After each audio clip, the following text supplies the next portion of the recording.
দুনিয়াতে শুধু দুই ব্যক্তির জন্য কল্যাণ রয়েছে।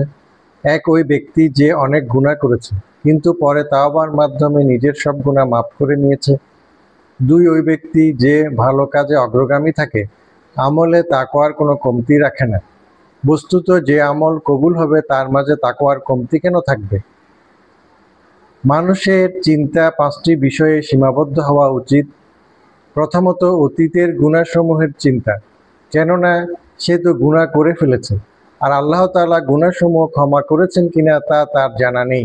তাই তার উচিত হবে সবসময় গুনাহসমূহ নিয়ে চিন্তিত থাকা, আল্লাহর কাছে এই অতীত গুনাহ মাফ করে দেওয়ার ক্ষমা চাইতে থাকা।